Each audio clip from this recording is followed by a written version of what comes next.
Então, bem-vindos. Nós vamos ter 1 hora e pouco, então, para a gente conversar e justamente responder perguntas. Eu vou fazer o seguinte, eu já recebi algumas perguntas pelo telefone, então eu vou começar com a pergunta do Igor, né, que veio pelo telefone. Ok, imagino, Thiago, que o Igor, ele fez a capacitação. Isso mesmo, ele fez a capacitação. Exatamente, ele que assistiu a gravação. A pergunta dele ficou grande, mas eu vou dividir em pedaços, porque a pergunta dele já serve para a gente falar um pouquinho sobre storytelling. Então é para todos, mas é especialmente para o Igor. Tá? Vamos ver então. Tá? O Igor diz assim, tá? Que ele quis aprender um pouco sobre. Deixa eu tirar os óculos daqui, senão não consigo ver nada. Gente, tá? Então o Igor diz que ele fez um curso de storytelling para comunicar melhor os resultados da equipe para a liderança de RH. Imagino que ele trabalha num departamento de RH e ele trabalha, pelo que eu entendi também na pergunta dele, com treinamentos corporativos. E aí ele diz assim, que ele tem a tendência de apenas ir direto ao resultado, compartilhando friamente os números. E ele se esquecendo de dar mais detalhes de outras partes dos resultados, como nas pessoas, os participantes, como alcançamos os resultados, o que pode ser melhorado, a conexão, blá, blá, blá, blá, blá, blá. E ele diz assim, então, me iluminem. Ok, vamos então conversar um pouquinho sobre histórias para iluminar o Igor e, ao mesmo tempo, falar de uma utilização maravilhosa das histórias, que é justamente comunicar alguma coisa. Começando então com a iluminação do Igor. Pois bem, uma coisa de que todos nós sempre temos que lembrar em termos de histórias, é que as histórias, elas nos definem. Tá? Quem já fez qualquer curso comigo, ou até conversou comigo num retiro, numa mesa de bar, eu sempre digo que nós somos frutos daquelas histórias que nós ouvimos. Ou seja, se nós nos depararmos com várias histórias melancólicas, várias histórias tristes, nós vamos ter a tendência de nos entristecermos. Se nós nos depararmos com histórias mais alegres, mais positivas, nós vamos ter uma disposição mais positiva em relação as coisas. Tá? Eu não sei aqui nessa sala, ou se o Igor já teve a oportunidade de assistir, por exemplo, um espetáculo de stand-up comedy, mas um bom espetáculo de stand-up comedy, onde a gente ri do princípio ao fim. E as pessoas, nós temos essa sensação, mas as pessoas que estão ali dizem assim, eu saí do espetáculo com a alma lavada. Ou seja, de tanto alegrar-se, rir, a pessoa sente-se muito melhor. Tá? Nós não vamos discutir, digamos, neurociência, não sei, depois vocês façam algum tipo de pergunta nesta área, mas nós temos as hormonas, ou os hormônios, como endorfina e outras coisas mais, que quando a gente ouve uma história, aquilo é liberado. Tá? Então, ou seja, nós somos vítimas das histórias com as quais nós nos deparamos. Tá? Então a gente vai a um funeral e contam as histórias trágicas do defunto e a gente se entristece. A gente vai a um stand-up comedy e as histórias nos fazem rir, de quase fazer xixi do princípio ao fim, e a gente sai extremamente elevados. E pode ser alguma coisa entre meio. Tá? Por exemplo, uma pessoa religiosa, com um problema com a minha imagem aqui por alguma razão. Só um pouquinho. Volta a câmera. Pronto. Então, digamos, uma pessoa religiosa, ela vai a uma missa, vai a um culto, vai ao seu templo, ela ouve uma história, uma pregação, e também ela tem essa sensação de estou com a minha alma lavada. Pois bem, Igor, então, respondendo parte ali da tua pergunta, tá? Quando tu usas o storytelling no mundo corporativo, cada história que tu escolheres para contar vai refletir os princípios, os valores ou da tua empresa, ou do teu departamento, ou os teus próprios, ou os valores da tua equipe. Então, é interessante assim que tu faças uma coleção de histórias que, ao contares, as pessoas vão... Não tem nada a ver com números, tá? Porque não precisa ser uma história só no momento da apresentação que tem a ver com a apresentação, mas são as histórias que tu... Logicamente, eu não sei como tu preparas o teu treinamento, mas pode ser a história que tu começas a contar, pode ser o exemplo que tu dás, ou seja, aquilo que tu escolhes contar durante uma apresentação, repito aqui, vai definir os teus valores, os teus princípios, se for a empresa, os valores, os princípios, a missão daquela empresa. Depois tu dizes assim, eu tenho tendência a ir direto ao resultado compartilhando friamente os números, etc. Isso é uma coisa que a gente tem que ter muito cuidado, porque nós temos de um lado, imagina assim, isso aqui, esta mão aqui é a mão do desempenho, da performance. Esta mão aqui é a mão da confiança. É interessante, porque se a gente vai apresentar só números, tudo bem, a gente mostra a performance, mas vai ser, digamos, zero confiança. E é tão interessante porque uma pessoa que só mostra números, ou seja, ela só mostra a sua capacidade de atingir os objetivos, mas, ao mesmo tempo, ela não conta uma história para que se possa... para que possa envolver a sua audiência, é uma tendência, perdão pela expressão, pela minha colocação óbvia aqui, mas é uma tendência dos psicopatas. Então, só tem performance, mas não tem nada, não tem história. A gente tem que tomar muito cuidado com isso. Muitas vezes as empresas acabam privilegiando essas pessoas que têm alta performance e têm zero de engajamento. Isso é um problema bastante grave nas empresas. Mas, por exemplo, se nós vamos tomar as forças militares britânicas e norte-americanas. Então, são duas situações em que eu conheço. Nas forças militares americanas e britânicas, em vez deles escolherem, muitas vezes para promover, para dar um treinamento, uma pessoa que tenha uma alta performance, mas não engaje com histórias, ou seja, é pobre em relacionamento de histórias, engajamento, envolvimento, eles preferem escolher uma pessoa que fica mais ou menos nessa área, que vai ser média em termos de performance, mas vai ser alta em termos de engajamento. Porque o que move a todos nós não são números. O que move a todos nós são as histórias. Então, os números, eles apenas vão ser acessórios para as histórias.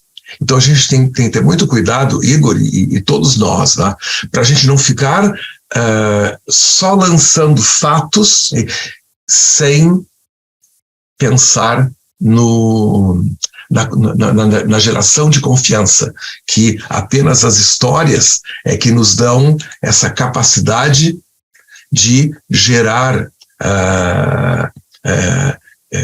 história, de gerar confiança, de fazer com que os outros nos ouçam. A outra coisa, em treinamento e desenvolvimento, Igor, é que Se nós simplesmente mencionarmos números, ficarmos a jogar números em cima das pessoas, no momento que a gente termina de falar o número, possivelmente quem nos ouve já nem guardou aquele número. Então, o número, os números, os dados, eles precisam estar envolvidos em algum tipo de história. Eles têm que fazer sentido no mundo real. Porque o mundo dos números, o número da matemática, é um mundo abstrato. Então, a gente muitas vezes prefere que o número esteja num papel. Então, por exemplo, a Júlia agora está aqui conosco. A Júlia, ela gere agora o meu estúdio. Eu gero agora o meu estúdio em Portugal, mas o Max Studio agora está em Portugal desde o dia 6, que dia é hoje? Não sei que dia é hoje. Hoje é dia 5. Então, desde a partir de amanhã, está totalmente aqui, né? Então, ontem eu tive uma reunião com a Júlia. Ela estava lá com com o Excel, com aquela coisa toda, e falando números, etc. Eu confesso que eu só lembro dos números cada vez que eles estavam embrulhados em algum tipo de história, quando aqueles números teriam algum tipo de consequência. Então, por exemplo, num pedaço da nossa conversa, a Júlia contava-me de um curso de mestrado que ela vai fazer pelo Maxil Media, pelo estúdio. Então, logicamente, o curso de mestrado é pago, tem um certo valor para isso. Então, ao falar do mestrado, o que poderia ser, como esse mestrado vai nos ajudar no futuro, como esse mestrado vai ajudá-la a levar as coisas adiante no futuro, toda aquela história eu lembro, e aí então eu consigo lembrar, também minimamente, mas consigo lembrar dos números, porque quando a gente fez algum tipo de pagamento, sobrou, felizmente, mais que o suficiente para pagar pelo mestrado. Então, não vou, logicamente, abrir os números contabilísticos do Maxil Media, mas eu consigo lembrar por causa da história. Porque outros números de que falamos, teve um momento que eu disse, eu vou então transferir não sei mais o quê, e aí cá em Portugal nós temos um sistema de transferência chamado MBWay, o MBWay, que é semelhante ao Pix no Brasil. Aí ela conversa, aí ela transfere, etc. Eu não consigo lembrar o número que ela transferiu, não tive tempo de olhar a conta do banco, então não sei nem se foi transferido. Então, ou seja, aquilo que é puro número, a gente não lembra. Quando a gente embrulha os dados em uma história, a gente consegue lembrar. Então, isto, Igor, é a outra vantagem de a gente usar histórias em treinamento e desenvolvimento. Nós temos essas conversas todos os meses. Logicamente, eu estou a responder sem ter um feedback teu. Então, logicamente, eu não sei o teu caso específico. Se vieres a nossa live do mês que vem, eu estou aqui com a tua pergunta, então vai ser um prazer elaborar um pouco mais a respeito disso. Mas só para resumir, gente, porque agora vale para todos nós, né? A gente tem que lembrar que se a gente se preocupar só com números, só em mostrar a performance desse lado, sem engajamento nenhum, é uma característica dos psicopatas.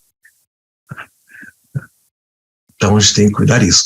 E a mesma coisa, se alguém só ficar nessa linha, é uma característica do malandro, né? O malandro conta boas histórias, mas depois aquilo não tem fundamento nenhum, né? Então o bom mesmo é ficar nesta área, né? Uma performance média, pelo menos, mediana ou alta, e um engajamento também mediano ou alto. Essas pessoas é que realmente são os verdadeiros líderes, os verdadeiros treinadores. Sim, Igor, depois eu ouço o teu feedback e a gente conversa um pouco mais. Primeira pergunta do nosso público. Vamos lá, então. Nocilene, se quiseres já coordenar as perguntas, Thiago, vamos lá. Ok. Ruth, tem pergunta? Liga o microfone. Eu tenho uma pergunta, sim, mas em relação a coisas que eu ouvi, anotei no retiro e que agora estão me bombardeando-me na história. É o seguinte, porque eu estou querendo fazer o dever de casa direitinho. Então, eu estou escrevendo uma história, está escrita, estou fazendo a revisão, e eu queria saber se é possível o que eu estou pensando. É conto, né? Você disse que conto tudo é possível, mas vamos ver. Uma menina contando, começa uma menina contando a primeira viagem de trem dela, Maria Fumaça. Então ela está numa situação insegura, a avó está com ela, está de luto, preta, triste, porque perdeu o filho, mas a menina nada foi contado a ela só está sentindo aquele clima estranho. Então ela fica dividida entre a alegria do que ela está vendo, da Maria Fumaça, do trem, o saculejo, e aquela avó ali muito parada. Bom, elas estão indo para a casa de um sobrinho da avó dela. Elas estão indo, que ele vai recebê-las, porque ele era... Tu termina de contar num segundinho, só vou te fazer uma pergunta. A câmera que está a filmar essa história está na cabeça de quem? Nessa primeira parte do trem está na cabeça da menina. Na cabeça da menina. Então, a menina, ela está se encantar com a paisagem, etc. Tá? E ela percebe que a pessoa que a acompanha... Que a avó está estranha. A avó está estranha. Tá? Então, se é um conto, tu vais mostrar o encantamento da menina e o estranhamento da menina quanto ao comportamento da avó. Tá? Então, até então, ela não sabe se alguém morreu, não morreu, ela sabe para onde vai, quem está com ela, só. Tá? Por enquanto é isso. Enquanto é isso, tá certo então. E aí... Eu queria escrever, entremear, com o ponto de vista do sobrinho que vai receber, vão se encontrar na estação, né? O sobrinho era como se fosse irmão do que morreu. O que morreu foi o pai da menina, mas nada foi dito a ela, ela sente que está tudo estranho, mas não sabe ainda o porquê da coisa. O fim da história no meio, né? Então, não, porque o sobrinho, eu entremearia a dificuldade que ele está tendo de sair de casa para ir receber a tia, porque ele é recém-casado e a mulher dele não quer receber ninguém, está pé da vida com essa história. Como história está ótimo, então agora estamos na cabeça de sobrinho. Só a única coisa eu tenho que cuidar, e todos nós temos que cuidar quando a gente estiver escrevendo uma história, porque essa pergunta que eu fiz para a Ruth, a gente, quando vai escrever uma história ou produzir uma história, tem de pensar, a história está a ser filmada dentro de quem, né? Então, a história começa, está sendo filmada na cabeça da menina. Ótimo. Tá? Depois, está na cabeça do sobrinho. Ótimo. Qual a única coisa que nós temos de cuidar, Ruth, ou qualquer um de nós, ao escrevermos uma história e trocar, digamos, o ponto de vista, né? É fazer uma transição extremamente clara. Uma coisa que sempre me preocupa é o autor tentar fazer uma transição artística. Então, nós estamos envolvidos pelo olhar da menina e, de repente, não é mais uma menina, é um menino, é um rapaz que sai de casa, que está casado, então também já não sei se a menina estava casada com a outra mulher, se confundiu tudo. Então, é fazer uma transição clara. Então, claro, eu sei que o português da Ruth é maravilhoso, então ela não vai fazer isso que eu estou dizendo aqui, mas ela vai fazer alguma coisa dentro dessa estrutura que eu vou dizer aqui. Ruth, tens que terminou essa parte da menina, ou entremear, e dizer assim, e do outro lado da cidade, ou lá em São José dos Campos, Roberto... está está conjecturando em como vai fugir de casa sem dizer para aquela megera, que é a mulher dele, quem vai receber, né, a sobrinha, porque afinal de contas o pai dela morreu, ela vai ter que abrir uma exceção nessa coisa. Ou seja, eu transferi de dentro do trem, tá, para a casa onde está o sobrinho, mas não só isso, o que eu fiz. Eu saí de dentro da locomotiva, ali da carruagem, e levei para dentro da cabeça do sobrinho. Então, são 2 pontos. Tá? Eu mudei de e entrei para dentro da cabeça do sobrinho, dizer o que ele pensa. Porque, do contrário, o leitor também pode pensar, tá, mudou para casa do sobrinho. Mas quem é que diz? Então é a mulher do sobrinho agora que vai começar a filmar a história para nós. Eu pensei isso, James, porque eu escrevi primeiro a parte da menina no trem. E há o encontro no final, mas não fica... Eu achei que não estava claro o porquê da insegurança dela, da inquietação dela. Aí eu pensei em falar do ponto de vista do sobrinho, da cabeça dele, para que possa esclarecer, dar mais elementos que expliquem, que joguem luz sobre a problemática da menina. Logicamente, eu não li o conto, então eu não tenho como opinar se entrelaçar as 2 histórias, que na verdade está se entrelaçar 2 histórias. A menina dentro... estão indo se encontrar. Exatamente. E o rapaz e o encontro. Tá? Agora, o bom quando a gente escreve um conto é que a gente pode experimentar várias coisas. Tá? Então, por exemplo, faz de conta que sou eu a escrever esta história, então eu vou te passar algumas possibilidades. Tá? Então, tu sabes, Ruth, que eu sou muito preguiçoso para escrever, essa coisa de ficar entrelaçando, tá? Não é muito comigo. Então, o que eu faria? Eu escreveria toda a história da menina, toda ela, tá? Até o momento em que o trem para. Um pouquinho antes deles se encontrarem. Não, vou dizer o que eu faria. Então, tudo ali, toda a parte dela, tudo, o trem para, ela desce, e a avó tem uns olhares estranhos, ou diz alguma coisa pro sobrinho, tá? E aí então o sobrinho diz assim, vem aqui comigo, tá? E ela diz assim, que eu quero te dizer uma coisa, você pode dizer aqui. Eles, não, vamos entrar na estação, tá? Que eu preciso falar contigo. Interromperia a história. Então eu criaria um momento de suspense, que vai estar mais ou menos no meio da história. Tá? Então isso levaria o público, o leitor, a querer agora saber o que ele tem para dizer para essa menina. Tá? Resultado agora, a história, tá, começa outra vez. Então, em vez de entrelaçar, tá, não entrelacei. A história começa outra vez, tá, lá na conversa do sobrinho, em casa, a mulher dele, que é uma megera, que não quer receber ninguém, e aí, mas é assim, ele quer, ele diz, não, olha, vai ser uma exceção, mas ele não diz o que é. Entendeu?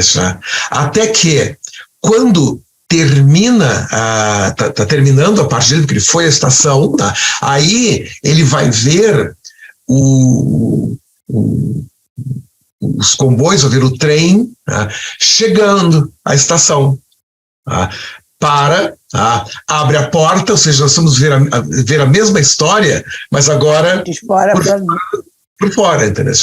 Então aí desce, tu podes até copiar e colar o fim da primeira parte no fim da segunda. Só que tu vai escrever o mesmo diálogo, porque conto se presta muito para isso, né? Tu vai escrever o mesmo diálogo, as mesmas palavras, só que aí eles não, vamos até a estação e ela vai. ou, se tu quiseres, tá? Literalmente assim, ela vai, e está no ponto de vista do sobrinho, tá?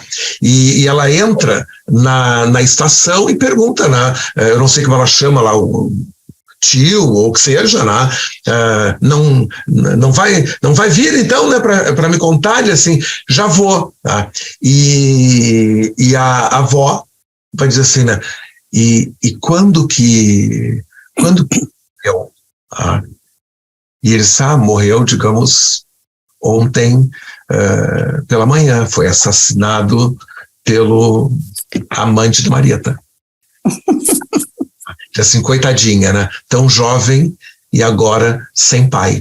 Termina o conto. Você conseguiu, Nossa. Eu vou pensar. Eu já tinha a primeira parte. Eu desenvolvi a primeira parte, achei que era pouco. Por isso que eu estava querendo colocar o que está acontecendo de fora, né, dentro do trem e para onde eles vão. Elas vão. O que acontece, por exemplo, que é uma característica do conto, gente, tá? É que o conto, ele é por si só mais curto. Tá? Uhum. Então, se eu começo a criar, a não ser que eu precise, aquilo que a Ruth já disse, o que eu digo toda hora, em conto tudo pode, tá? Mas num conto eu tenho que cuidar para manter o meu leitor colado no meu conto. Tá? Então, se já eu entrelaçar e o leitor souber o porquê que ela está a caminho, a única coisa que eu vou dizer, eu vou continuar a ler essa história para ver qual vai ser a reação dela no final. E aí tu vai talvez escrever um conto mais longo, vai ter que ter uma reação que seja inusitada, porque ele conta, o pai morreu, e ela começa a chorar. Bom, quando meu pai morreu, eu também comecei a chorar. E aí, que conto é esse? Nada, não tem história. Ou seja, tem uma história fraca, né? Agora, no momento em que no meio, eu interrompo, eu empurro o conto para frente. Uhum. E o fato de usar o fim de um visto de um ângulo, e depois eu copio e colo e reescrevo do outro ângulo, vai dar essa noção de eu, leitor, sou partícipe das duas histórias, né? E agora, né? O que vai acontecer? E no conto, porque conto tem que ter essas coisas de nos deixar meio assim, né, Ruth? Então, a menina vai para dentro da estação e a gente entende que foi o pai dela que morreu pela conversa do sobrinho com a avó dela, né? E não porque ele não contou ainda, porque agora, quando eu retiro do conto este relatar da morte do pai, ela se torna muito mais forte. Uhum. Por incrível que pareça, esse truque a gente usa quando escreve, digamos assim, cena de sexo. Se a gente vai descrever os detalhes de uma cena de sexo, é pornografia.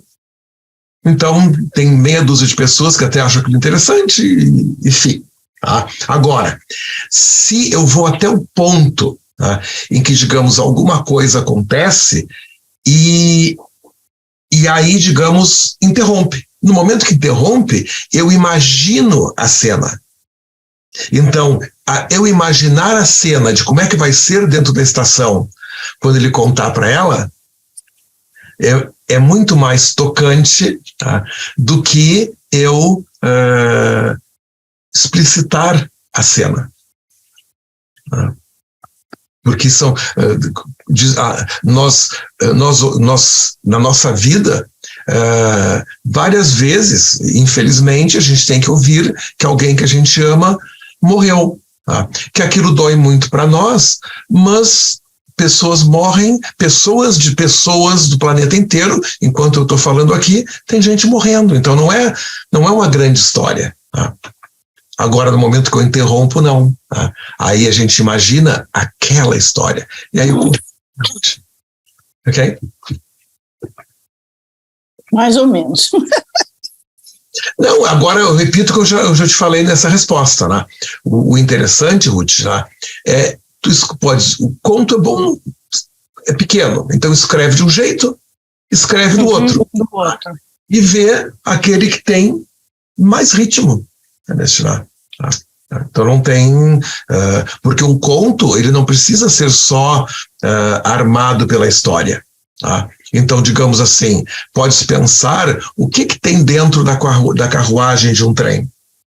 Nós temos o assento, que pode ser, digamos, aveludado, temos a janela, podemos ter, digamos, uma mesinha, podemos ter o chão, podemos ter o barulho. Tá?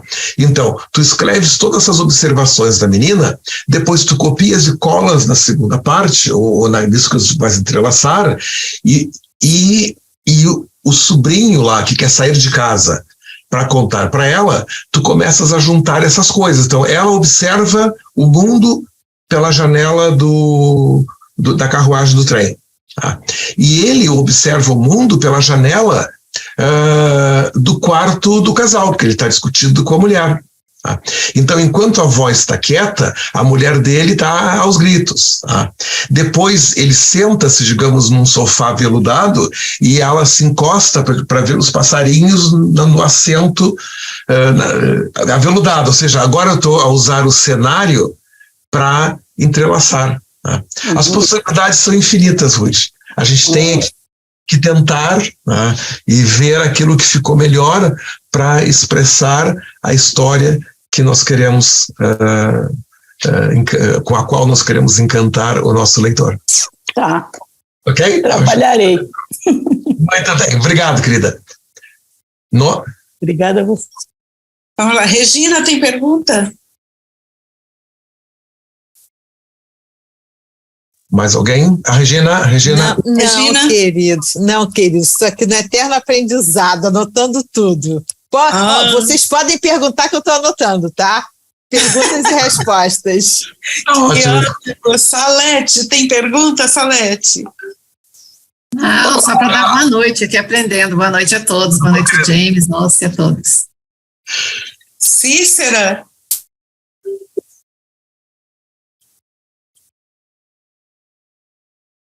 Cícera? Também não aguentei esperar hoje, eu fiz a minha pergunta antes. Sobre o sentido, James, lembra que você deu até um exemplo? Isso, exatamente, perfeito. Dalila, tem pergunta? Cadê Dalila, que eu não estou vendo? Estou aqui. Tá ali. Tem pergunta aí, lindona? Fala aí. Tenho pergunta, não. Estou aqui aprendendo também, me deleitando aqui com os ensinamentos do mestre James. Então, é o mês que vem que tu tem que estar com o teu livro pronto? Ai, meu Deus, me lembro, eu estou com... Exatamente, no mês que vem que ela tem que estar com o livro pronto. Exatamente, eu não me esqueci de ti, Danila, nós temos que conversar sobre o teu livro. Eu estou trabalhando. Então, só para o pessoal saber, a Dalila, ela está escrevendo um livro legado, que é a história da mãe dela, que ela vai deixar para a família. Tá? A mãe dela tem saúde e tudo mais, mas já tem uma certa idade e não vai estar conosco no ano 2050. Tá? Então, ela está escrevendo um livro que vai ser lido a partir de 2050, 2100, 2150. Né? Vai ser uma coisa maravilhosa. Obrigada, James. Perfeito. Thiago. James, eu tenho uma perguntinha para ti. Eu estava pensando hoje, vendo alguns exemplos de empresas e como elas constroem os seus discursos. Eu queria que você me dissesse como é que uma empresa pode usar o storytelling para ajudar a criar um senso de propósito, um senso de missão e conseguir compartilhar isso entre os seus colaboradores. Vamos por parte, então. Tá? Depois me lembro da segunda, dessa compartilhar com os... Tá? Primeira coisa, tá? Na verdade, uma espécie de repetição da resposta que eu dei para o Igor. Tá? Uma história não cria senso de propósito nenhum. Tem aquelas bobagens que a empresa diz assim: eu vou escrever uma historinha para dar um senso de propósito aqui na nossa coisa, né? A coisa vai ficar sem senso de propósito nenhum. Não é assim que se faz. Tá? A primeira coisa, se a empresa quer ter um senso de propósito, é que tenha um senso de propósito, que não tem nada a ver com storytelling. Depois, com base naquela determinação de ter um propósito, aí então aquela empresa começa a selecionar histórias que mostram, que exemplificam, que demonstram aquele propósito. Então, por exemplo, não agora que eu estou conversando informalmente com vocês, mas quem já assistiu o curso comigo sabe que eu estou toda hora ligando, eu ligo o meu cérebro para contar uma historinha. Sempre tem uma Marieta da vida que se mete numa confusão, aquela coisa toda. Sempre tem uma historinha para contar. Então, o meu propósito, se eu estou ministrando um curso, uma palestra, etc., é que as pessoas possam minimamente entender a minha mensagem. Então, consequentemente, aquilo é o meu propósito, mas consequentemente eu ilustro com uma história, que é para ficar mais fácil a compreensão do meu propósito. Então, uma história só nem sempre resolve. Normalmente, logicamente, num curso, às vezes uma história resolve, né, ou duas. Tá? Agora, numa empresa, o propósito de uma empresa é representado por dezenas, centenas e milhares de histórias. Porque o propósito de uma empresa, Tiago, é alguma coisa, a empresa até pode dizer, esse é o nosso propósito e é fixo, mas não, o propósito da empresa é X. Mas se eu chegar cansado à empresa, eu vejo aquele propósito com determinados olhos. Se eu chego à empresa e fui promovido, eu vejo o propósito pelo prisma emocional de quem foi promovido. Se eu fiz uma entrevista e o meu colega que foi promovido, eu vejo o propósito da empresa com outros olhos, com outros sentimentos. Tá? Então, o propósito está ali, mas é a coleção de histórias que aquela empresa conta. Tá? Então, aí sim, então aí a empresa tem que planejar. Né? O que eu vejo comigo e com os colegas que trabalham com storytelling corporativo, é a empresa chegar para nós e achar que nós vamos elaborar uma história para explicitar o propósito da empresa. Eu digo, né? Qual é o teu propósito? E aí eles olham para mim e dizem, bom, tu é que trabalhas com storytelling, é que vais me dizer o propósito da minha empresa. Não, meu amor, não. A tua empresa tem que ter propósito. O propósito é onde ela vai chegar no fim de uma jornada. A empresa tem que saber onde vai chegar, qual a jornada e por ali vai. Bom, aí sim, aí eu vou dizer, olha, para exemplificar, para demonstrar, né, essas são algumas das possíveis histórias. Agora, como eu disse assim, dezenas, centenas e milhares de histórias. Tá? Daí a importância de uma empresa, realmente se especializar na criação e na contação dessas histórias. Porque, embora o propósito seja o mesmo, as circunstâncias mudam. Então, ela vai ter que mudar de histórias. Tá? E determinados departamentos, para um departamento de marketing, ele vai contar a mesma história de propósito, mas aí já com o propósito de levar o produto ao mercado. O departamento, se for marketing e propaganda, a parte de propaganda vai pensar, bom, esse é o propósito, eu tenho que propagar esta marca, então aí vai ser brand storytelling e por ali vai, né? Então é simples e ao mesmo tempo extremamente complexo na hora da aplicação, mas não é uma história só que resolve, um conjunto de histórias. E aí a segunda parte era como passar isso para os funcionários, né? Exatamente, como é que você leva isso para os colaboradores? A gente não leva, aí é que está. No momento em que as histórias são contadas, os colaboradores, eles têm ouvidos para ouvir a história. Eles têm olhos para lerem a história. Então a gente não leva, a gente põe a história e os colaboradores se deparam com as histórias. Nós temos que ter muito cuidado dentro das empresas, porque a empresa diz assim, o CEO vai dar uma palestra. E então eu vejo isso, tu bem sabes, o meu estúdio de vez em quando é contratado para montar a tal da palestra lá do CEO. Então ele conta uma historinha muito tocante, muito interessante, etc. Engajadora. Só que os funcionários da empresa, eles vão ouvir aquela história e eles vão comparar com a história sentida. A história em que eles são os personagens. Porque a gente acha que história tem a ver com os outros. Que tem, logicamente, a gente lê um romance, tem a ver com os outros. Só que histórias, sobretudo, tem a ver com nós mesmos. Então, os funcionários da empresa, eles já introjetaram várias histórias. Então vai lá, digamos, o administrador e conta uma história que não se coaduna com a história sentida, com as histórias já contadas pelos corredores e nos escritórios e no chão de fábrica. É um problema imenso. Então a gente não leva a história, a gente cria a história e a gente expõe as histórias.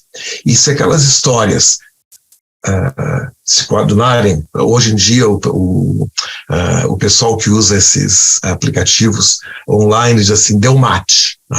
Então as histórias, elas têm que dar match. As histórias contadas pela cúpula da empresa, pela base da empresa. Se essas histórias derem match, tá ótimo. Então aí os funcionários da empresa estão verdadeiramente engajados, envolvidos naquele processo.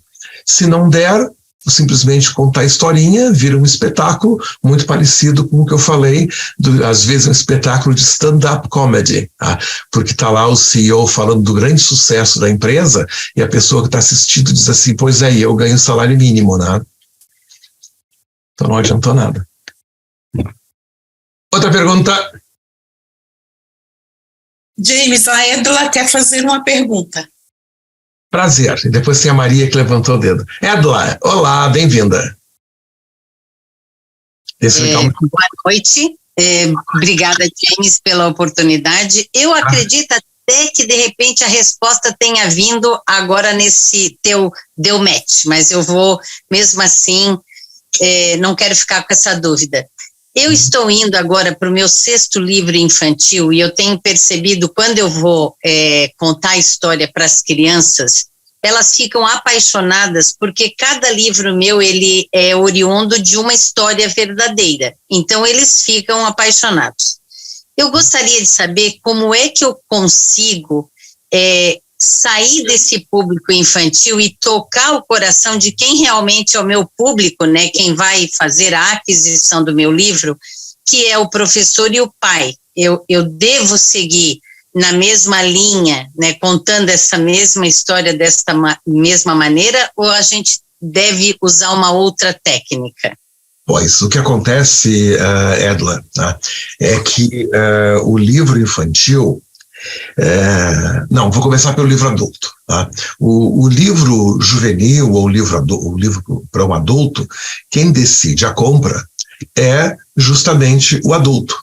Mas o livro infantil, ele tem essa característica e quem decide a compra é justamente um adulto, é quem tem o dinheiro para pagar pelo bendito livro.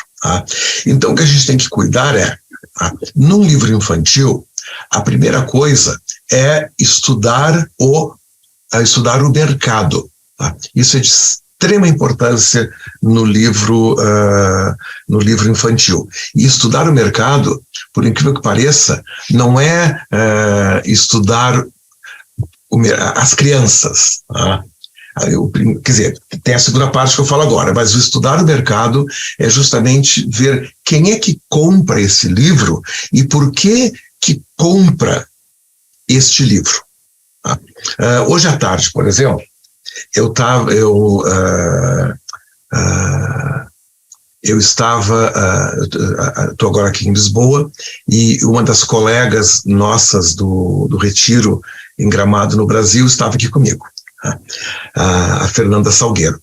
E aí nós conversávamos a respeito de um livro que ela escreveu faz já alguns anos, que é um dicionário de sentimentos, que quando a criança lê, ela consegue elaborar, ela consegue verbalizar os sentimentos. Ela havia feito isto no Brasil, ela trouxe para Portugal, ela foi a algumas escolas cá em Portugal, e crianças portuguesas também definiram aqueles sentimentos, etc., então tal do dicionário de sentimentos com linguagem infantil. Lindo para as crianças, mas é alguma coisa que realmente professores e pais e responsáveis precisam de que as crianças leiam. Porque para todos nós, adultos, principalmente, digamos assim, da minha geração, falar sobre emoções é uma coisa complicada. Mesmo, por exemplo, homens, metade da minha idade, com 30 e poucos anos, na cultura luso-brasileira, tem às vezes uma certa dificuldade de falar sobre emoções. Tudo isso porque não foram educados a falar sobre emoções. Os professores sabem disso, os pais sabem disso, os seus psicólogos sabem disso, etc. Então, o que acontece?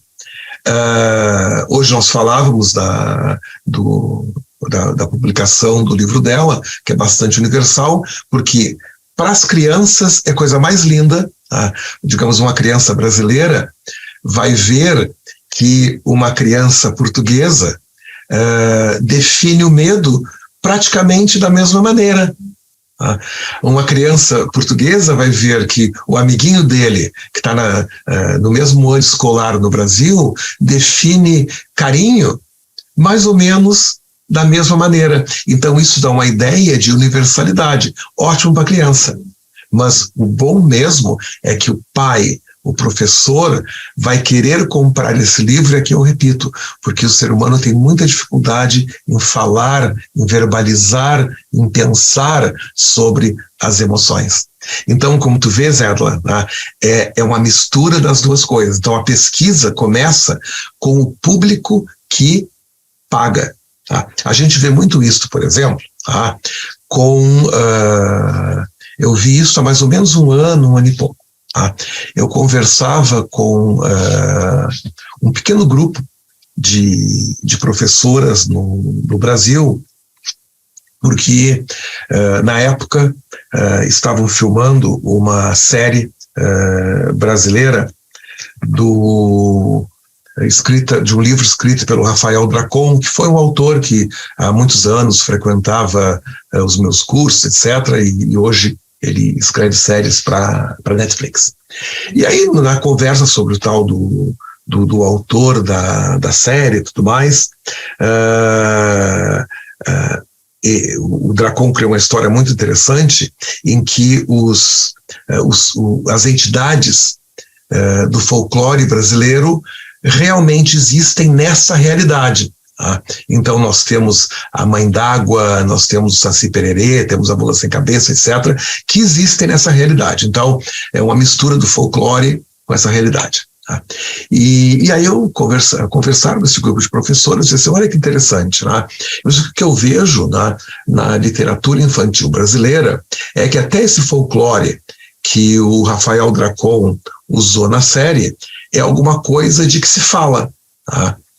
Mas, por exemplo, nós temos todo o folclore religioso, em que as crianças brasileiras se deparam, digamos, com a história da Virgem Maria, a história de Jesus, a história de Jacó, José, e por ali vai. e das religiões de matriz africana ou de matriz indígena, né, nós não temos muitos livros. Tá? E o grupo de professores, não, mas nós somos cristãs, quem é que vai comprar um livro sobre macumba? Sim, mas é parte da cultura brasileira. Não, mas não dá. Tá? Então, Edla, observa o seguinte, tá? Elas acabaram por publicar, tá? Um dos livrinhos que saiu dessa conversa foi...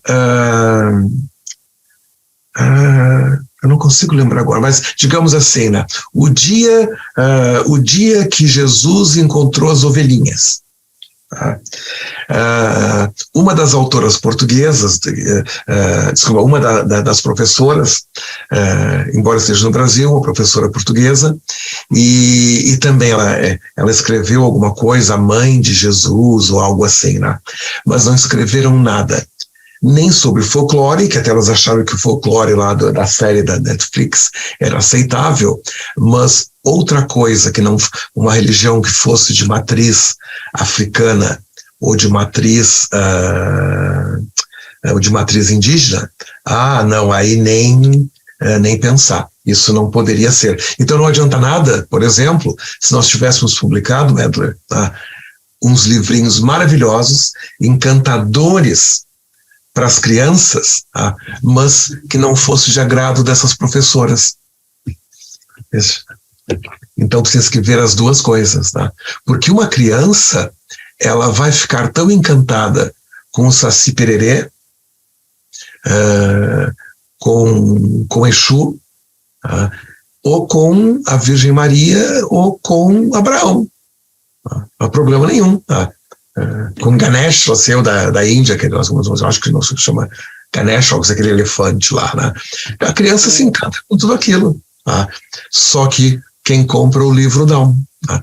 Então, quem escreve história infantil sempre tem essa restrição toda, tá? Só para concluir isso, uma coisa que é bastante interessante, para quando a gente quiser escrever qualquer história, né? É a gente pensar em quem compra, tá? Uma autora minha brasileira, a Elissa, ela escreveu um livro sobre a morte do ponto de vista de um menino de 9 anos. É um dos livros mais lindos, um dos textos mais lindos que eu já li a respeito da morte. A Elissa é uma pessoa extremamente inteligente, culta, boa escritora, já publicou uns 2 livros, etc. E este já faz, acho que uns 2 anos que busca a publicação, tá? E as editoras dizem assim, mas tudo bem, a criança tem até que saber sobre morte, etc. Mas qual é o pai que vai ter coragem de conversar com isto com uma criança? Tá? Então, consequentemente, o livro não é publicado, o que é uma pena. Ok? Obrigada, James. Prazer. Maria Esteves. Maria. Olá, boa noite. Boa noite, querida. Olha, eu não sei se é bem uma questão, se é um desabafo, mas que tem a ver, desabafo com o James, mas que tem a ver com algumas coisas que também foram questionadas. E que é sempre um dilema que eu tenho aqui muito grande, que é o conseguir distinguir entre o autor e o narrador, quando o narrador está a falar na primeira pessoa e que essa primeira pessoa é o próprio autor.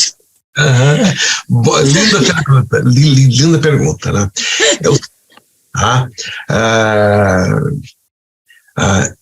Eu vou usar uma analogia. Cá em Portugal não é muito comum o espiritismo kardecista, mas no Brasil a sociedade sabe pelo menos o que é o espiritismo kardecista. Então no espiritismo, por exemplo, teve um expoente no Brasil chamado Chico Xavier, em que era um médium, em que recebia um espírito, ou seja, ele usava o próprio corpo dele para receber um espírito que tomava conta do braço dele, da mente, etc., né? E a partir dali, então, ele contava uma história. No Brasil também tem a Zíbia Gasparetto, uma pessoa que até eu conhecia, que faleceu não faz muito tempo, escreveu muitos romances assim. Ela punha e escrevia. Tanto romances do Chico Xavier, mas romances da Zíbia Gasparetto, muitos deles foram escritos na primeira pessoa. Então, ou seja, aqui uma distinção imensa entre o narrador e quem está vivendo a história contando em primeira pessoa. O narrador é a Zíbia Gasparetto, o narrador é o Chico Xavier, ou seja, ele é o canal. É engraçado porque médium em inglês, a gente pode usar a palavra medium, mas a gente usa uma outra palavra em inglês que é a palavra channeler. É o canalizador. Então, o autor é o canalizador da história, é o médium. E depois, é o espírito que conta a história na primeira pessoa, na terceira, aí o espírito é que sabe.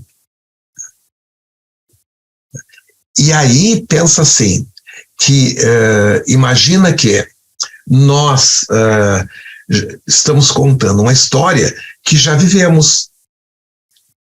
Então, digamos, o autor que já viveu aquela história, ele se torna uma entidade separada de quem está vivo agora. Porque quem está contando uma história é porque já sabe a história, já viveu. Então, ou seja, a história está morta e quem conta a história está sempre morto. Gente viva não conta história. Então, às vezes, nós somos o canalizador, somos os médiums de nós mesmos, um nós que já passou, que já não existe mais. Então, aí a gente consegue separar claramente o que é o narrador e quem é o personagem da história, Maria. Agora, o desafio não está aí. O desafio é o canalizador envolver-se com o personagem, porque o personagem, afinal de contas, é alguém íntimo dele. Só que aí, vou dizer mas precisamos treinar como médiums. Os bons médiums, eles fazem isso de forma inconsciente. Por exemplo, a Zíbia Gasparetto, que aí eu vi, o Chico Xavier eu nunca vi, eles ficavam inconscientes e a mão movia-se. Eu não sou religioso, gente, só para dizer o que eu vi. Então ficava supostamente inconsciente, tanto que depois de escrever não lembrava mais. Ou seja, eles eram treinados como médiums. Agora, eu já vi maus médiums, em que, digamos assim, começou a canalizar, começou a receber uma mensagem da mãezinha morta, e aí começa a chorar. Significa, então, que se começou a chorar é porque está consciente Então não é a mãezinha dele que está escrevendo. A mãezinha pode estar inspirando, a mãezinha pode estar ditando, e ele está escrevendo, mas não é a mãezinha escrevendo. Então a gente tem que cuidar para ser um médium bem treinado e inconsciente. É deixar que este eu passado, que não existe mais, que está contando uma história que já passou, que não existe mais, e que está sendo canalizada por alguém agora no presente, que é uma outra pessoa, e se distanciar, porque do contrário realmente há uma interferência entre uma coisa e outra, e a gente pode se tornar um mau médium. Quando a gente vai escrever um conto ou uma história mais curta, às vezes também não tem problema nenhum. Eu vou dizer, olha, eu vou fazer uma mistura dessas duas coisas e fica muito bem. Só que aí o texto fica com cara de texto jornalístico. E é tão interessante porque o texto jornalístico, ele nem sempre é engajador. Então, por incrível que pareça, aquilo que é um fato acaba por parecer mentira. Tanto é que nós temos hoje em dia o fenômeno das fake news, né? A gente não sabe se é fato, se é ficção ou se é fantasia, se o texto for jornalístico. Agora, se for alguma coisa que nos envolva, não. Tá? Então é tentar separar bem isto, Maria, né? A história que é passada, o eu que viveu aquela história, tá? Tu vais canalizar e deixar que aquele eu escreva pelas tuas mãos atuais. Ficou complicado, Maria? Não. Percebi, embora seja difícil. Que é o desafio, exatamente. O conceito é simples, né? Agora, o desafio é esse, né? É a gente se envolver. Eu penso, até onde? Até em termos emocionais, até vir o narrador, quando está a expor o autor. É pensar no outro. E isso é importante para todos nós nessa sala. Quando a gente conta uma história, é não contar uma história para nós mesmos, é contar a história pro outro. Tá? Se tu contares a história pro outro, tu vais ver que este problema desaparece. Porque tu vais contar para o benefício de quem te ler, para transformar aquela pessoa que te está a ler. Então, consequentemente, os teus sentimentos quanto àquilo são irrelevantes. Eu quero mudar o outro. Tá? Então, quando já me ouviste nos cursos a contar as minhas histórias da Marieta, tá? Eu conto uma das aventuras da Marieta só para o meu prazer. Não que não me dê prazer. A coitada da minha Marieta, ela se mete em cada confusão. Né? Ela está sempre pelada, o marido bate nela, bate no marido, é um horror, é uma nossa Marieta. Mas, de qualquer forma, não é pelo meu prazer que eu conto essas histórias. É para tentar mudar o outro, para que o outro possa entender um conceito de storytelling, possa entender a estrutura da história, e assim vai. Tá? Então, é contar uma história. Até pode dar-nos prazer ou raiva, ou o que seja, né? Despertar algum sentimento em nós. Mas a história é sempre para o outro. É para mudar a vida do outro. Okay? Obrigada, gente. Então, umas perguntinhas, o tempo correu. Vamos ver se tem. Correu, né? Tem mais tempo para uma. Quem não perguntou nada ainda foi Vera, a Fernanda, o Gabler, o Cláudio. Vocês têm alguma pergunta? Não, querida, obrigada. Deixo para outro perguntar. Estou ouvindo e me deliciando. Tem o Márcio que está aqui, a Fernanda que estava comigo. O Márcio saiu, está o Gabler. Vamos ver, então, eu só vou passar um por um, então, antes de terminar. Fernanda, queres perguntar alguma coisa? Não. Não, agradeço muito, mas estou aqui a deliciar-me e a ouvir. E a Fernanda Salgueiro? Não, James, estou aqui já planejando novidades. Tá bem, então. A Wanda?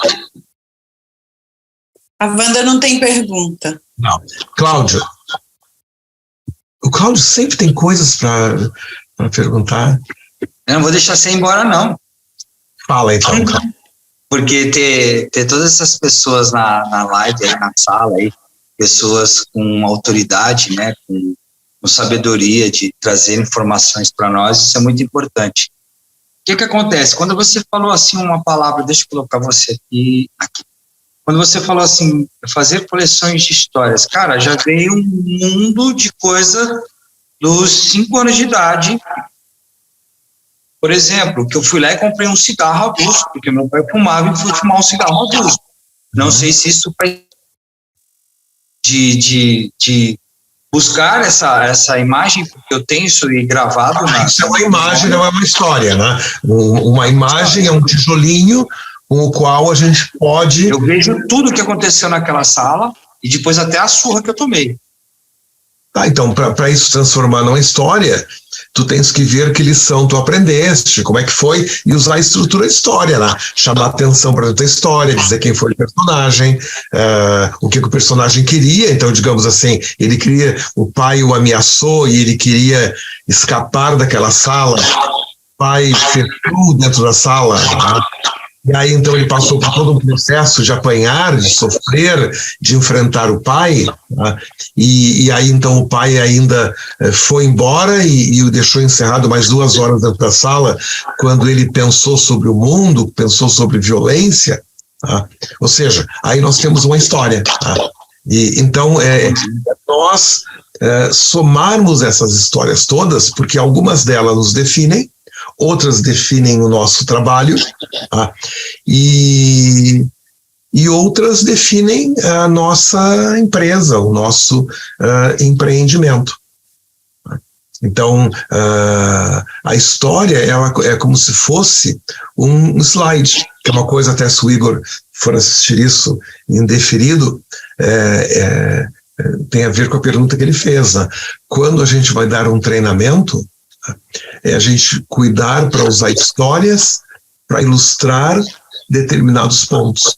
E aqui eu repito, a história acaba sendo aquele slide que a gente não pode ter naquele momento. A gente vai dar uma entrevista, tá? Eu te sigo, Carlos, eu te sigo, Cláudio, nas redes sociais. Outro dia eu vi dar as entrevistas na televisão, essa coisa toda, né?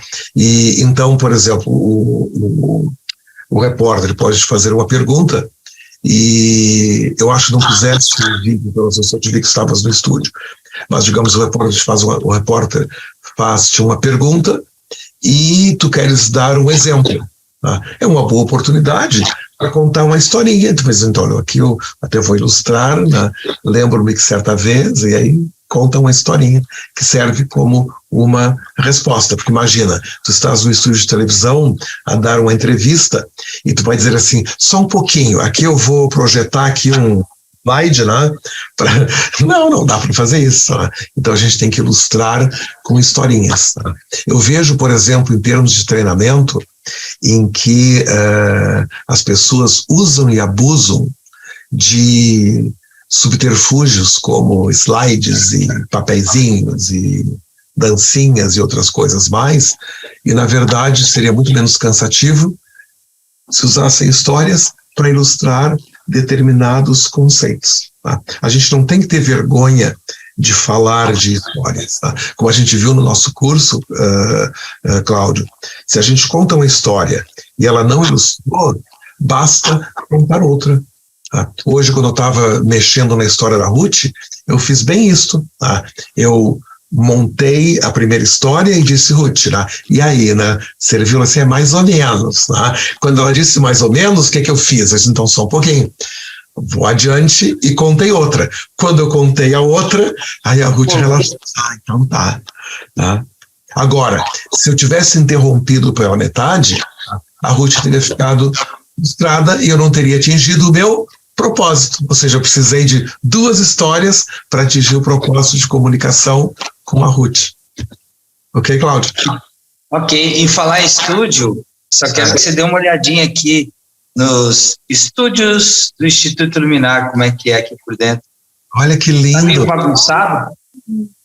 Tá meio bagunçado, mas ali em cima tem umas luzinhas, James, e roda tudo aqui. Que lindo.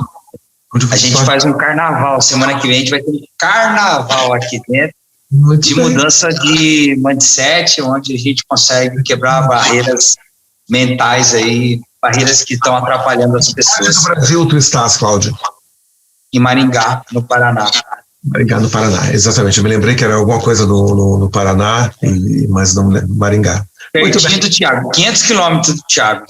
Eu sei, conheço bem Maringá. Só para encerrar essa conversa, eu em 2015, no dia 20 de maio, eu quase morri em Maringá. Então eu tive um acidente a caminho, quase a chegar no aeroporto, e então conheço bem Maringá. O hospital de Maringá. Conheço tudo em Maringá. Quase que a minha alma, né, se é que existe, foi para o céu a partir de Maringá. Então, tenho muito carinho pela cidade de Maringá, cuidou de mim. Marcos Gabler. Olá, prazer aqui estar com vocês, hein? Eu tenho duas perguntinhas, mas se não puder, faço uma só. Pode ser duas. Vai lá, primeira. Então, primeiro eu vou perguntar uma diretamente o meu trabalho. Você falou aqui sobre comunicação, histórias, né, para empresas, e aí você, até anotei aqui, né, que você tem que ter uma coleção de histórias. Claro. E, né, então aí você, por exemplo, para contar histórias através de redes sociais para promover a empresa. Ótimo, você pode ficar fazendo várias histórias, cada post uma história. Uhum. Né? E acho que dá para colocar uma história no tamanho de um post de rede social, acho que ainda é possível. A história pode ser simplesmente uma foto. Tá? É uma coisa tão interessante também. Ontem, no domingo, eu estava na cidade do Porto, aqui em Portugal. E aí eu encontrei uma pessoa que me segue nas redes sociais, e um jovem, tá? E ele me tratou com muita deferência, com muito carinho, etc. Né? E eu disse, muito obrigado. E ele diz assim para mim, pois, tu te sentes muito em casa cá em Portugal, não é verdade? Eu disse, sim, Portugal tem sido a minha casa. Eu disse, não, só quero dizer assim, como nós também gostamos de ti. E eu disse, olha, muito obrigado, etc. Ele disse, não, eu vou te dizer por quê, né? Cada vez que chegas a Portugal, tu sempre publicas umas fotografias sobre Portugal com um coração, tu publicas um filminho da tua chegada a atravessar a ponte de Lisboa para Almada, etc. Né? E é verdade. Então, qualquer pessoa que vai, porque o meu Instagram não é para trabalho, né? É uma história, são só minhas histórias pessoais, né? E aqui até volta aquilo que eu falei do CEO da empresa, que depois as histórias não dão match. Qualquer um dos meus amigos portugueses que estão nessa sala sabem o quanto eu amo essa terrinha. Adoro Portugal. E todos sabem. Então, quando vão às minhas redes sociais, basta ver uma foto da minha janela aqui em Portugal, para a rua com um coração, e aquilo já tem uma mensagem emocional para eles. Você olha, o James está em Portugal, que é onde ele gosta de estar. Isso seja, né? Isso é uma coleção de histórias onde só tem uma foto, não precisa nem ter o coração, basta ter uma foto que um português reconhece como Portugal, ou que se eu ponho Portugal, porque meus amigos brasileiros veem que eu estou em Portugal. Agora, no fim do ano, eu estava no Rio Grande do Sul, que para mim é o meu pedaço do Brasil. Tá? Para os nossos amigos portugueses, o Brasil tem vários estados, como se fosse, de certa forma, culturalmente até países diferentes. Então, a minha parte do Brasil é o Rio Grande do Sul. Então, quando eu publico coisas do Rio Grande do Sul, as pessoas dizem assim, então eu vejo isso quando eu estava em São Paulo depois, as pessoas dizem assim, pois, a gente vê que tu gosta mesmo, tu gostas de Portugal e do Rio Grande do Sul, tu gostas de Lisboa e Porto Alegre, e eles têm toda a razão. Eu faço um voo direto de Lisboa para Porto Alegre, o meu coração começa a bater forte, eu uso esse tipo de relógio aqui, que marca as batidas, então o meu coração bate forte quando eu começo a descer em Porto Alegre. E vice-versa. Quando eu voo direto Porto Alegre-Lisboa, começo a aproximar de Lisboa e o coração bate forte outra vez. Ou seja, isso é só mostrado por fotografias. Não se precisa contar uma história com letras.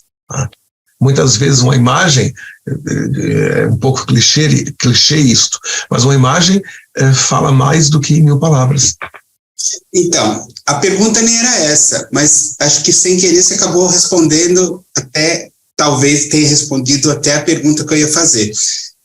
Você conta pequenas histórias, mas existe uma sequência. Então, a empresa tem que se preocupar com... Existe alguma técnica para ter uma cola entre as histórias que vão ter num feed da empresa? Existe alguma técnica. Eu estou falando que sem querer você respondeu, porque você contou historinhas.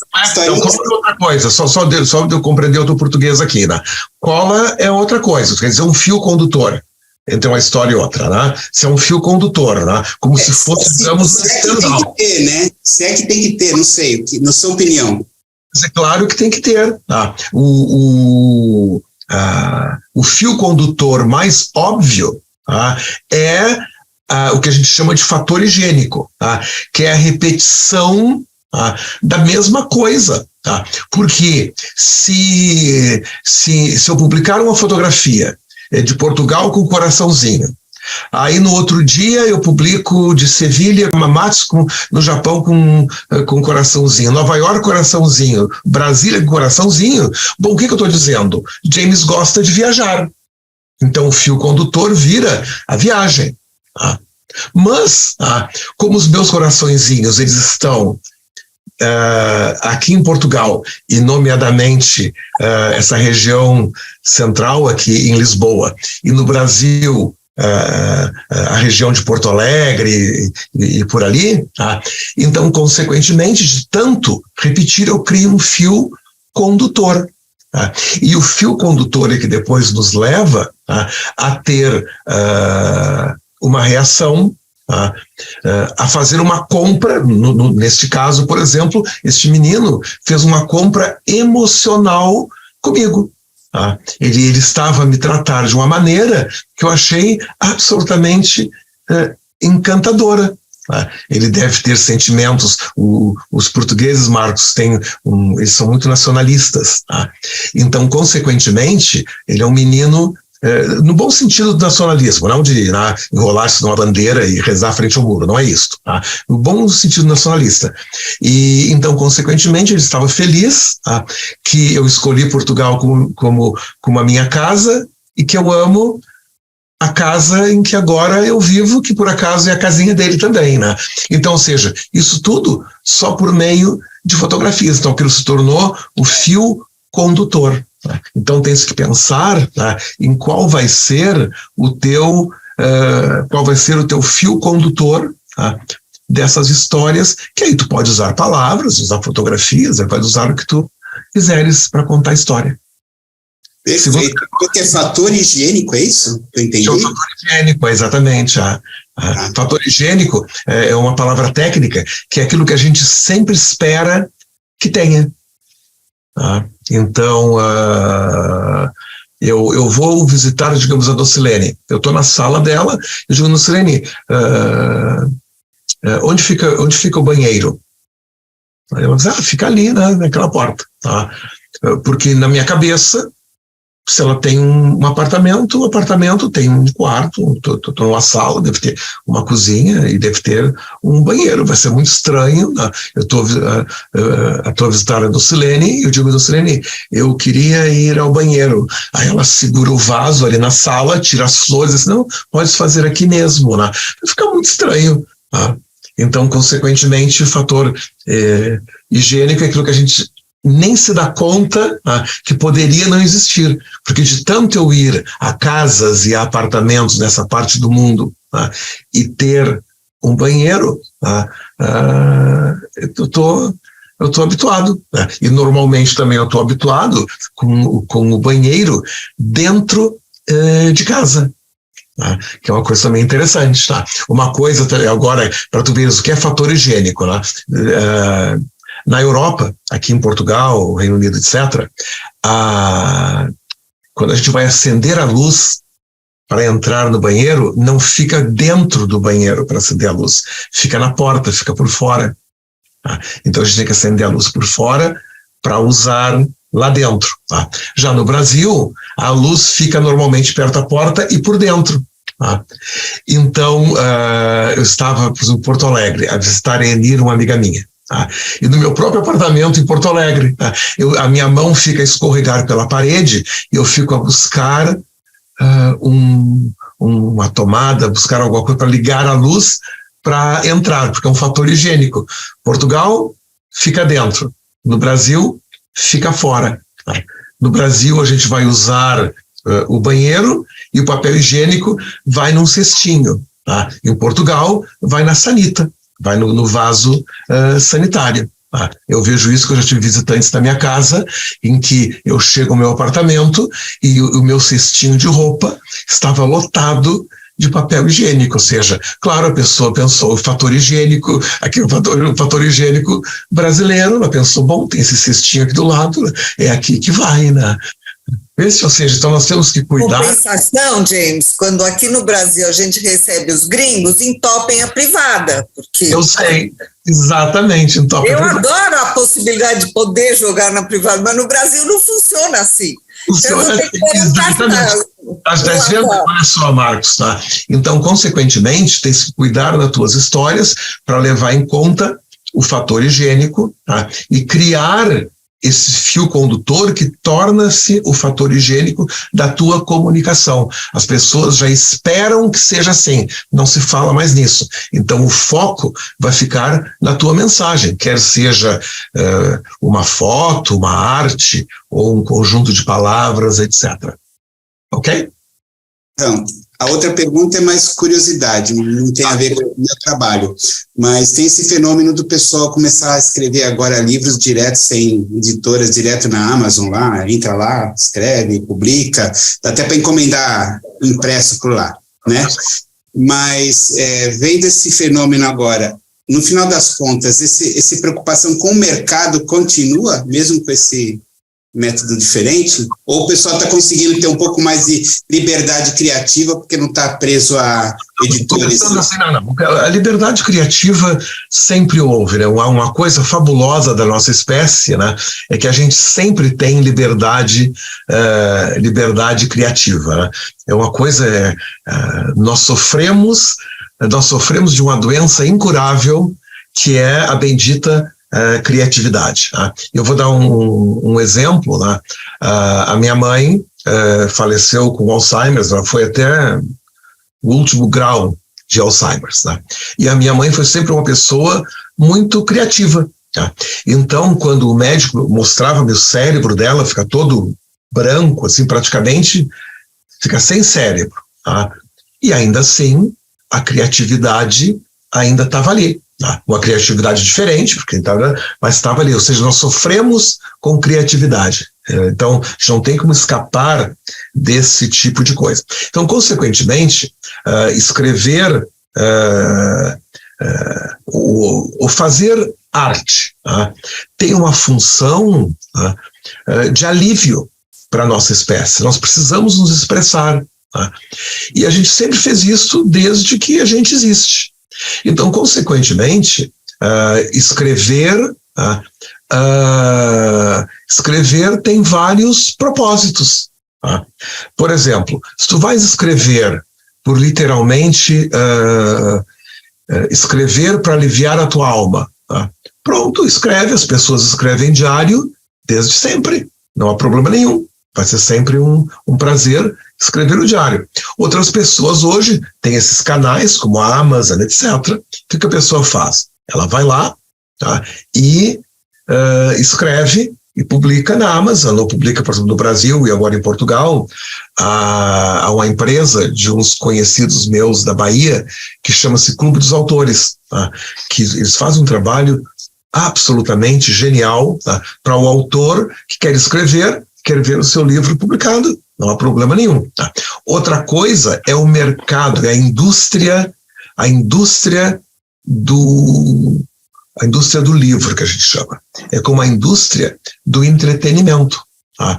Então, por exemplo,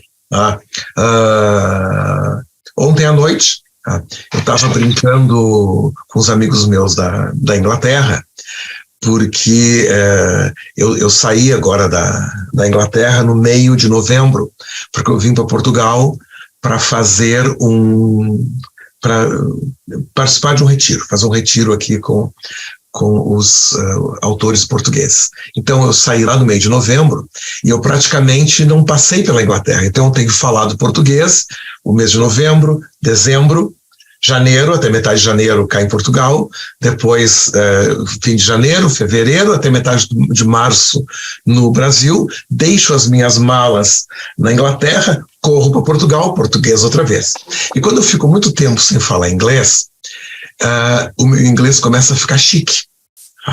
Então eles começaram a gozar, porque eu fui falar com eles pelo Zoom, em vez de eu dizer hello, que é como a gente diz na Escócia, eu digo assim, hello. E eles morreram de rir, porque o sotaque ficou chique. E aí, na nossa conversa, eles notam isto, né, que eu mudo o meu jeito de falar se eu fico sem falar inglês por muito tempo. O que eu fiz ontem de noite? Eu fui ao Instagram, peguei um filtro de daqueles que tem peruca e maquiagem, etc. E então aí eu fiz um videozinho, como se fosse uma mulher chique, inglesa, falando aquele inglês super chique, dizendo, olha, se não quiser me seguir no Instagram, se não gostar do meu inglês, meio que paciência, é só parar de me seguir, e para ir embora não tem entrevista para ir embora, é só dizer tchauzinho, etc. Então, por que eu publiquei isso? Eu estou te contando isso. Eu fiz isto com um propósito específico, de gozar com os meus amigos ingleses que comentaram do meu inglês. Agora, isso não serve, foi publicado no Instagram. Agora, não serve para ser publicado num programa de humor na BBC. Isso não tem como fazer parte e para Netflix. Tu vais a Netflix e vê o meu filminho ali. Não. Então, ou seja, tudo tem a sua hora, tudo tem o seu lugar, tudo tem o seu propósito. Então, quem escreve para a indústria do livro tem que seguir as regras da indústria do livro. Quem vai produzir uma telenovela para a TV Globo tem que seguir o padrão Globo de qualidade. Quem vai escrever para a HBO tem o padrão da HBO. Quem vai escrever para a Netflix tem o padrão da Netflix. Quem vai escrever um livro para publicar pela editora Gente tem um padrão, pela editora DVS tem um padrão, tudo. Então a gente não tem como escapar disso. Uma coisa é a indústria, outra coisa são aquilo que a gente faz fora da indústria, que é absolutamente lindo também, mas não é indústria. Então eu vejo, por exemplo, as pessoas escrevem coisas e publicam na Amazon, que algumas pessoas, ou para algumas pessoas que vão ler, ou até mesmo para quem escreveu, aquilo faz sentido, aliviou a alma, é um recado para alguém, está ótimo, não há problema nenhum. Agora, não serve para a indústria do livro. Não é assim. Então, para os meus amigos hoje começarem a rir do meu hello, serviu.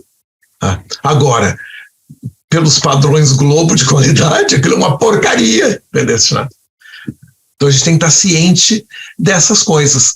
Tudo pode, mas vai depender do momento, ok? Gente, muito obrigado. São 11 horas aqui em Lisboa e foi um prazer falar com vocês. Até mais. James, a Wanda e a Marta deixaram um abraço para você. Elas são estreantes, amigas da Dalila, amaram e vão voltar outras vezes. Perfeito. Então tá, a gente se vê em breve. Beijo para você.